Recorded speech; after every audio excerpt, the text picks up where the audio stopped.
میرا پیارا نبی کتنا پیارا نبی سارے کے صدقے ہماری دنیا و آخرت بہتر فرمائے، ہماری تمام پریشانیاں آسان فرمائے، اور اپنے کرم سے ہمیں اپنے حبیب پاک صاحب الاولاق صلی اللہ علیہ وآلہ وسلم آپ کی قربت و معیت و سنگت عطا فرمائے۔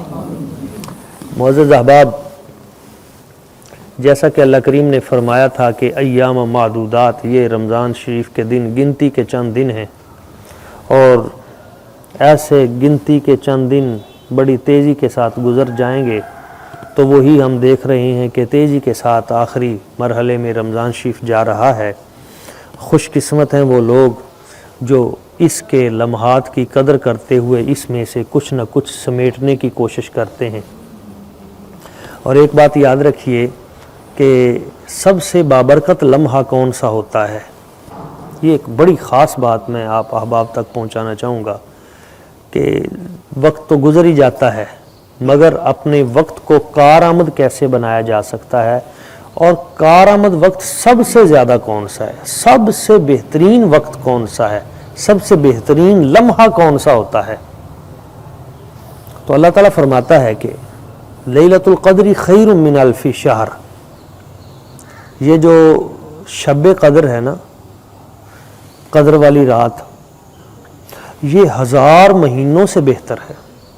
یعنی 1000 مہینے بھی اگر کوئی عبادت کرتا رہے، ریاضت کرتا رہے، تو جس نے اس رات کی قدر کر لی، اس رات کو پا لیا، تو خیر من الف شہر، 1000 مہینے سے بھی یہ بہتر ہے۔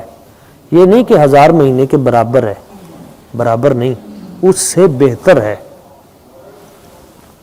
یہ جو الف کہا ہے نا، الف 1000، یہ عربوں میں مبالغے کے لیے استعمال ہوتا تھا، یعنی عمومی طور پہ وہ بڑا عدد یہ ہوتا تھا تو وہ استعمال کیا جاتا تھا۔ تو اللہ تعالیٰ نے ان کی ذہنیت کو مد نظر رکھتے ہوئے یہ لفظ ارشاد فرمایا کہ تم مبالغے کے طور پہ جب بہت زیادہ بولتے ہو نا تو کہتے ہو 1000 بار، تو میں تمہیں بتاتا ہوں کہ 1000 راتیں بھی تم محنت کرو تو شب قدر کی محنت اس سے کہیں افضل و اعلیٰ ہے۔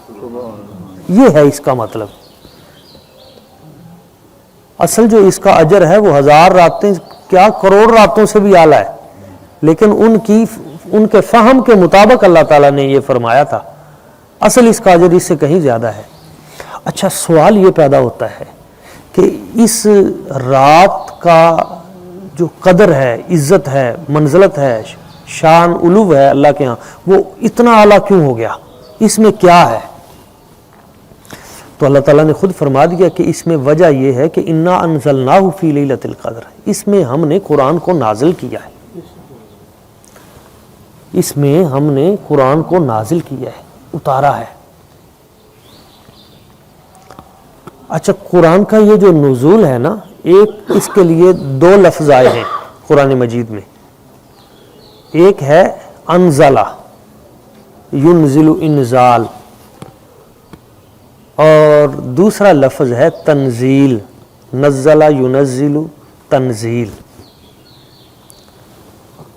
اکثر مقامات ہم دیکھیں گے تو وہاں پہ آئے گا انا انزلناہ فی لیلۃ مبارکۃ، انا انزلناہ فی لیلۃ القدر۔ انزال اور تنزیل، ونزلناہ تنزیلا، ان دونوں میں تھوڑا سا فرق ہے۔ انزال اور تنزیل کا ویسے سادہ معنی اترنا ہی ہے، نازل کرنا، مگر ان میں ایک فرق ہے، اور وہ فرق یہ ہے کہ انزلہ جو ہوتا ہے اس کا مطلب ہوتا ہے یک بارگی اترنا، دفعتن، اکو واری، ایک ہی مرتبہ اترنا، اور تنزیل کا مطلب ہوتا ہے آہستہ آہستہ، تدریجاً، بار بار اترنا۔ تو قرآن کا نزول 2 مرتبہ ہوا ہے، ایک یک بار، ایک آہستہ آہستہ۔ کیا مطلب؟ کہ پہلے اللہ کریم نے یک بار سارے کا سارا قرآن لوح محفوظ سے پہلے آسمان پر اتار دیا، وہاں جو بیت العزت ہے، وہاں پر اللہ تعالیٰ نے پورا قرآن اکٹھا اتار دیا. وہ جو اکٹھا جس رات اترا تھا نا، وہ رات لیلۃ القدر تھی. جب رب نے اکٹھا وہاں سے پہلے آسمان دنیا پر جب اتارا تھا نا، وہ رات لیلۃ القدر کی رات تھی. اور وہاں آسمان دنیا سے پھر جو جبریل امین لے کے آئے ہیں وہ 23 سال کا عرصہ ہے. وہ حضور بدر میں گئے ہیں تو قرآن وہاں پہنچ گیا ہے، حضور احد میں گئے ہیں تو وہاں پہنچ گیا ہے، حضور کے پاس کوئی سائل آیا تو وہاں اس کے مطابق قرآن مجید اترا ہے، تبوک میں گئے ہیں تو اس کے مطابق اترا ہے. وہ جہاں جہاں جیسی جیسی ضرورت تھی اس کے مطابق وہ آیتیں اترتی گئیں اور نبی پاک صلی اللہ علیہ وسلم اپنے صحابہ کو پیش کرتے گئے، دیتے گئے. تو یہ تنزیل ہے، پہلے انزال ہے، یہاں تنزیل ہے 23 سال کے عرصے میں. اچھا، یہ 1000 مہینے سے جو بہتر ہے یہ کیوں ہوا؟ ہاں، یہ سمجھیے کہ اصل میں اللہ کریم نے کائنات، جہان، دنیا کی ہدایت کے لیے، ہدایت انسانیت کے لیے اللہ کریم نے جب وہ ہدایت جو اس کے پاس موجود تھی جس لمحے وہ ہمیں عطا کی، وہ لمحہ 1000 مہینوں سے بہتر ہے. اس کا مطلب کیا ہوا کہ ہر وہ لمحہ دوسرے لمحات سے افضل والا ہوتا ہے جس لمحے میں رب کی ہدایت ہماری طرف آ رہی ہو. تو ہدایت ربی کس سے ملتی ہے؟ ہدایت ربی قرآن سے ملتی ہے، ہدایت ربی مصطفیٰ صلی اللہ علیہ وسلم کے فرمان سے ملتی ہے. تو ہر وہ محفل اور ہر وہ مجلس جس میں ہدایت ربی، اس کی نشر و اشاعت کا اہتمام کیا گیا ہو اور اللہ کریم نے جو ہمارے لیے ہدایت قرآن کی صورت میں اتاری ہے اس کو جہاں آگے منتقل اور پہنچایا جا رہا ہو، وہ لمحہ 1000 مہینوں سے بہتر ہوتا ہے. تو اس لیے وہ خوش قسمت لوگ ہیں جو اس طرح کی مجالس میں بیٹھتے ہیں جہاں پہ ہدایت ربی کو آگے منتقل کرنے کا اہتمام کیا گیا. اور ہاں، ہمارے لیے یہ فرض بھی ہے اور ہم پہ یہ قرض بھی ہے کہ ہم اس ہدایت ازلی کو جو اللہ کریم نے سارے جہانوں کے لیے خود تیار کر کے ہمیں عطا فرمائی، وہ قرآن مجید، ہم اس کی نشر و اشاعت میں خود حصہ لیں، شامل ہو جائیں. کسی نہ کسی ذریعے سے اللہ تعالیٰ نے نبی پاک صلی اللہ علیہ وسلم کی امت کی جو تعریف فرمائی ہے نا قرآن مجید میں، وہاں اس امت کی جو صفت بیان کی ہے وہ یہ ہے، کنتم خیر امتین، تم سب سے بہترین امت ہو. اللہ کریم نے ہمیں امتوں میں سب سے بہترین فرمایا ہے، اس کا کرم ہے، فضل ہے. اچھا، وجہ آگے اس امت کی بہترین جو یہ امت ہے تو بھئی اس کا پھر آگے کچھ نہ کچھ عمل بھی ہوگا نا. جو بہترین ہیں تو پھر ان کے لیے کوئی نہ کوئی کرائیٹیریا بھی ہوگا اور ان کے لیے کوئی نہ کوئی معمولات بھی ہوں گے. تو اللہ تعالیٰ فرماتا ہے کنتم خیر امت اخرجت للناس، تم سب سے بہترین امت ہو اور تمہیں لوگوں کے لیے ہم نے نکالا ہے. تو کیا کرنا ہے تم نے؟ تأمرون بالمعروف وتنہون عن المنکر، تم لوگوں کو نیکی کا حکم دیتے ہو اور تم لوگوں کو برائی سے منع کرتے ہو. وتؤمنون باللہ، اور اللہ کی ذات پہ ایمان رکھتے ہو. یہ 3 چیزیں ہیں، نیکی کا حکم دینا، برائی سے منع کرنا اور اللہ کی ذات پہ ایمان بھی رکھنا. یہ 3 چیزیں جس امت کے پاس اور جن لوگوں کے پاس ہوں گی وہ سب سے بہترین ہوگی. ہم اگر بہترین بننا چاہتے ہیں، ہم یہ چاہتے ہیں کہ رب کے ہاں ہم بہترین ہو جائیں، تو پھر اللہ کی ذات پہ ایمان کے ساتھ ساتھ 2 صفتیں ہمارے اندر ہونی چاہیے جو ہم پیدا کر لیں اپنے اندر، اپنی نسلوں میں یہ 2 چیزیں منتقل کریں. کیا؟ ایک تو نیکی کا حکم دیں، نیکی کا حکم دیتے ہوئے ہچکچانا نہیں ہے، پریشان نہ ہوں، گھبرانا نہیں ہے. نیکی کا حکم دیتے ہوئے لوگوں کو نیکی کا حکم دیں، نیک چیزیں بتائیں، خوبیاں بتائیں، اسلام کے اوصاف بتائیں. تأمرون بالمعروف وتنہون عن المنکر،